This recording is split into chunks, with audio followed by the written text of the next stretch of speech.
মানৱতাই মানুহক মানুহ হিচাপে পৰিচয় দিয়ে য'ত হট মানৱতাই এজন মানুহক মহান কৰি তুলিব পাৰে। হয়, নমস্কাৰ বন্ধুসকল, আসসালামু আলাইকুম। আজি এই ভিডিঅ'টোত আমি এনেকুৱা এজন ব্যক্তিৰ বিষয়ে আলোচনা কৰিব গৈ আছো বন্ধুসকল, যিজন ব্যক্তি ক্ৰমে এজন সফল ব্যৱসায়ী হয়, এজন সফল ৰাজনীতিবিদ, এজন সফল শিক্ষাবিদ, লগতে এজন দয়ালু সমাজসেৱক হয়। হয় বন্ধুসকল, আজি আমি কথা পাতিব গৈ আছো অসমৰ ভূমিপুত্ৰ ধুবুৰী লোকসভা সমষ্টিৰ সাংসদ মৌলানা বদৰুদ্দিন আজমল সাহাবৰ।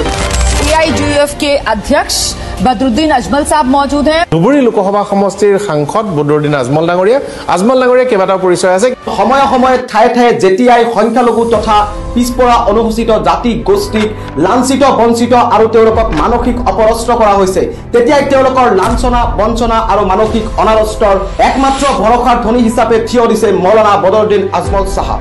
হয় বন্ধুসকল, ইটাৰ ভাটাত শ্ৰমিকসকলক লৈ মাৰপিট কৰাৰ পৰা আৰম্ভ কৰি বৃদ্ধ তথা মহিলা মানুহক একে ৰাতিৰ ভিতৰত ঘৰৰ পৰা উঠাই ডিটেনশ্যন কেম্পত দিয়ে আৰু লগতে নদী ভঙা দুৰ্ভগীয়া মানুহবোৰৰ ওপৰত বুলডোজাৰ চলাই তেওঁলোকক উচ্ছেদিত কৰি ৰাজনৈতিক মুনাফা আদায়ৰ ক্ষেত্ৰত তেওঁলোকক মনে সজা ধৰণে ডি ভোটাৰ বনাই দিয়া হয়। এক ভয়ৰ বাতাবৰণ সৃষ্টি কৰাৰ কাৰণে সময়ে সময়ে যি গোষ্ঠী দংগাৰ সৃষ্টি কৰি এই সংখ্যালঘু ৰাইজক এক দাসত্বৰ শৃংখলত বন্দী কৰা দেখা গৈছে আৰু এই জাতিটোক অপদস্থিত লাঞ্ছিত বঞ্চিত আৰু নিষ্ঠেদিত কৰি চিৰদিনৰ কাৰণে ভোট বেংক হিচাপে য'ত ব্যৱহাৰ কৰা দেখা গৈছে, তাতেই এই জাতিটোৰ মাজত আশাৰ তথা মানসিক মৰ্যাদা ঘূৰাই অনাৰ এক বলিষ্ঠ ৰূপত থিয় দিছে মৌলানা বদৰুদ্দিন আজমল সাহাবে।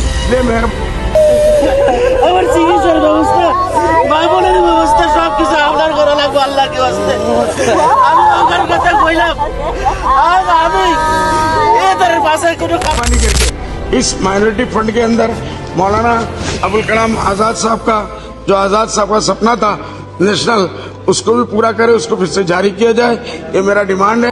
বন্ধুসকল, AIUDF দলৰ গঠনেৰে জন্মলগ্নৰে পৰা এই সাংসদগৰাকীয়ে ৰাজ্য তথা কেন্দ্ৰীয় পৰ্যায়ত এই সংখ্যালঘু ৰাইজৰ হকে সকলো ক্ষেত্ৰতে এক বলিষ্ঠ ৰূপে সংগ্ৰাম কৰি অহা দেখা গৈছে। फ्लड और इरोशन का मसला जो है वो आज तक नहीं हल पाया वहाँ, और उसको पूरा जल्द से जल्द किया जाए। उसके लिए फाइनेंस मिनिस्टर कुछ पैसे ऐसे रखे कि कुछ तो इसके लिए करे।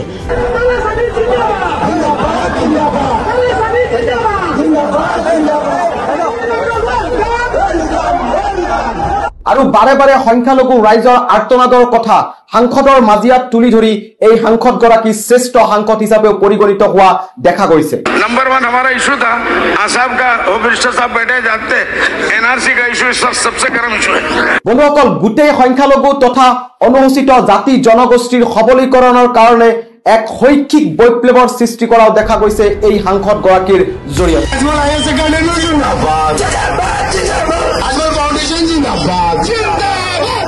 ক্ৰমে আজমল ছুপাৰ 40 য'ত ছাত্ৰ ছাত্ৰীসকলক নিট JEEৰ নিচিনা ৰাষ্ট্ৰীয় পৰ্যায়ৰ বাছনি পৰীক্ষাৰ কাৰণে প্ৰস্তুত কৰাই শ শ ডক্টৰ ইঞ্জিনিয়াৰ প্ৰডিউচ কৰা দেখা গৈছে আৰু লগতে আজমল IAS একাডেমীৰ জৰিয়তে বিভিন্ন ছাত্ৰ ছাত্ৰীক প্ৰশাসনিক ক্ষেত্ৰত প্ৰাদেশিক আৰু কেন্দ্ৰীয় পৰ্যায়ত যোৱা ৰাস্তা মুকলি কৰি দিয়া দেখা গৈছে। আৰু বন্ধুসকল, ইয়াতেই নৰখি আজমল ল কলেজৰ জৰিয়তে অসমৰ বিভিন্ন প্ৰান্তত মেধাৱী আইনৰ কৰ্মচাৰী দেখা পোৱা গৈছে এই সাংসদগৰাকীৰ জৰিয়তে। আজমল BA কলেজ আৰু লগতে Mariam Ajmal women college of science and টেকনলজিৰ জৰিয়তে নাৰী শিক্ষা অথবা নাৰী সবলীকৰণত এক বিশেষ গুৰুত্বপূৰ্ণ ভূমিকা লোৱাও দেখা গৈ আছে। লগতে আজমল গ্ৰুপ অফ ইনষ্টিটিউটৰ জৰিয়তে গোটেই অসম জুৰি যি শিক্ষাৰ বিপ্লৱৰ সৃষ্টি কৰিছে, এয়া সঁচাকৈ অসমবাসী ৰাইজৰ তথা সংখ্যালঘু আৰু এই পিছপৰা অনুসূচিত জাতি গোষ্ঠীৰ কাৰণে এক বিশেষ গৌৰৱৰ পাত্ৰ হৈ পৰিছে এই সাংসদগৰাকী। বন্ধুসকল, মইনাগুৰি খাচিপাৰা আৰু মইনাৰতলৰ নিচিনা আদৰ্শ গাঁৱৰ নিৰ্মাণ কৰি ডিটেনশ্যন কেম্পৰ পৰিৱৰ্তে এই লোকসকলক বাসগৃহস্থৰ ব্যৱস্থা কৰি দি এই সাংসদগৰাকী মৌলানা বদৰুদ্দিন আজমল সাহাব তেওঁলোকৰ নজৰত এজন নায়ক হিচাপে পৰিগণিত হোৱা দেখা গৈছে। তেওঁ ৰাজনৈতিক সময়ছোৱাত ফুলবাৰী ব্ৰিজ, ৰূপসী এয়াৰপোৰ্ট আৰু লগতে বিভিন্ন ঠাইত ৰেল ব্যৱস্থা স্থাপন কৰি অসমৰ ঠায়ে ঠায়ে উন্নতমানৰ চিকিৎসালয়ৰ ব্যৱস্থা কৰি অসমৰ ৰাইজৰ ওচৰত এক ব্যতিক্ৰমী ৰাজনৈতিক ব্যক্তিত্ব হিচাপে পৰিচিত হৈ পৰিছে এই সাংসদগৰাকী মৌলানা বদৰুদ্দিন আজমল সাহাব। বন্ধুসকল, মই ব্যক্তিগত হিচাপে বিবেচনা কৰোঁ যে অসমৰ সামগ্ৰিক উন্নতিৰ হকে আন ৰাজনৈতিক নেতাসকলেও মৌলানা বদৰুদ্দিন আজমল সাহাবক অনুকৰণ কৰিলে সঁচা অৰ্থত অসমখন দেশৰ ভিতৰত এখন আগশাৰী ৰাজ্য হিচাপে পৰিগণিত হ'ব তেখেতৰ এনেকুৱা হলাক ল'বলগীয়া কাম আৰু সেৱাৰ কাৰণে বিশ্বৰ 500জন প্ৰভাৱী মুছলমান মানুহৰ ভিতৰত 150 জনৰ ভিতৰত আহিবলৈ সক্ষম হৈ অসমৰ মানুহৰ কাৰণে এক গৌৰৱৰ কাৰণ হৈ পৰিছে এই সাংসদগৰাকী মৌলানা বদৰুদ্দিন আজমল সাহাব অৱগত মৌলানা বদৰুদ্দিন আজমল সাহাবৰ এনেকুৱা অনুকৰণীয় আৰু আদৰণীয় উল্লেখযোগ্য কামৰ কাৰণে মই তেওঁৰ শলাগ লৈ মহান আল্লাহ তাআলাৰ ওচৰত তেওঁৰ সুস্বাস্থ্য আৰু দীৰ্ঘায়ু কামনা কৰি